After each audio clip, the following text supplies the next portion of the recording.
Today I'm delighted to be talking with Beverly Flaxington.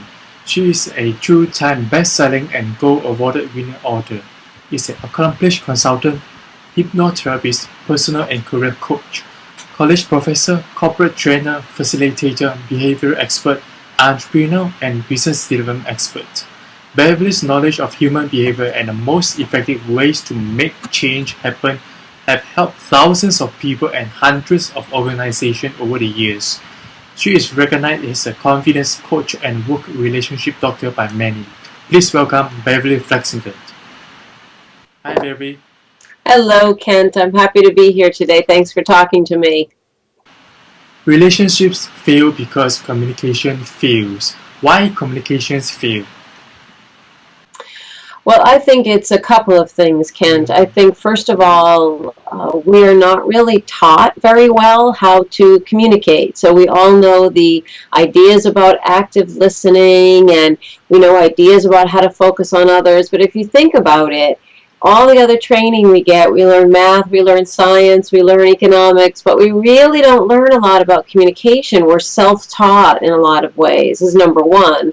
And number two, I think fundamentally, we don't understand other people. We're often looking through our own filters, thinking about what matters to us, and not putting as much focus on that other person. And that can really complicate communication because I want what I want, you might want what you want, and so we're not really communicating with one another. Are there any secrets to communicate well to build genuine relationship? Well, there's a couple of things. First of all, it is learning to have that true focus on another person, and I call it a curiosity, a genuine interest in another person. So instead of me wanting to promote what matters to me or get you to see my point of view or convince you that I'm right, instead I would have a real interest in why do you think what you think, and why are you communicating that, and what does that matter to you. So a first key step is really just getting that genuine interest, that curiosity. You can learn so much about another person, and I think all of us really want to be understood, so it's the best gift you can give to someone too. Is telling stories a good strategy to relate people and build relationship? I think it is, because we all relate to stories. And I do a lot of work in sales and marketing. And when we're teaching a salesperson or a marketer to convey what they do, we're always asking them to turn it into a story. Because you can tell me facts and data, and I may or may not remember it. But if you tell me a story, especially if it's a story about something that I can relate to or that's compelling, I'm going to remember that, and I'm going to connect to that. And you think about when you meet someone, if they share something of themselves, a story about something that's happened to them, you just have a different relationship to that person. You feel differently towards them. Mm-hmm. Some authors say that adding value to people without expecting any return is a great way to build relationship. But your book tells that no matter in what situation, it's all about me. How we look at and how will this affect us? Mind to elaborate? Yes, so I call that secret number one. It's all about me. Yeah. And I think that the part about it, Kent, is that we can't help but see the world through the filter that we've developed. So we grew up in a household, we learned certain things were right or wrong. We had friends that taught us. We went to a certain school system. We had certain situations that we were personally exposed to. And all of these things build up that give us a view on the world.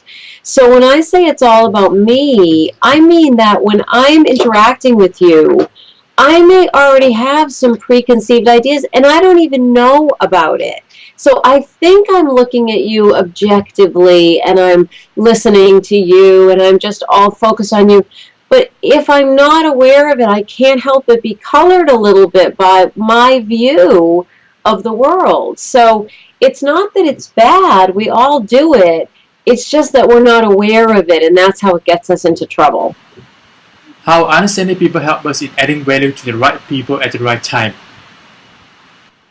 So the first step really is to recognize that we do have these filters. As many years as I've been doing this, Ken, and I just did a keynote yesterday, room full of 500 people, and I asked them, how many of you have a difficult person that you work with? And you'll get almost the whole room to raise their hands. We're really good at seeing those other difficult people out there, those people that are making it hard for us, and that we want to fix them. What we have to take a step back and say, what are my filters? What are my labels? What are my judgments? What are my triggers? Because when it comes right down to it, the only thing that we can really control the change about is ourselves. And we spend a lot of time trying to change the other person when the power that we have is really to recognize that it's us. And that for us to understand others, we first have to understand a little bit about what we do and why. Where can our readers get your books? So Understanding Other People, yes, it's been an international bestseller. All of my books are available on Amazon.com internationally, and also on my website, thehumanbehaviorcoach.com. We're currently revamping the site, so there'll be a lot more information. There's quite a bit of free stuff there now, blogs and whatnot, so people can learn a lot without buying the book too. What's next for you?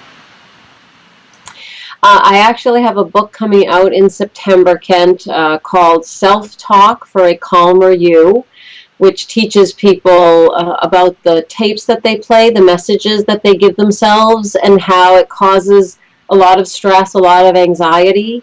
And so it's really a guidebook to give people step by step what can they do to be able to be more calm, less stressed in the workplace, looking for jobs and relationships, etc.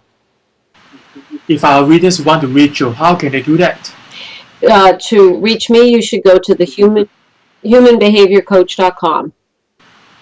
Any final advice for our readers?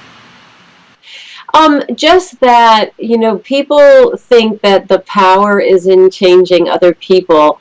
The power is really in learning about myself, learning about what makes me tick, why I do what I do. And when I learn that, that's actually what gives me an advantage and the strength to be able to deal with others. So I just really encourage all of your listeners to learn a little bit more about yourself, and in doing that, you learn about others.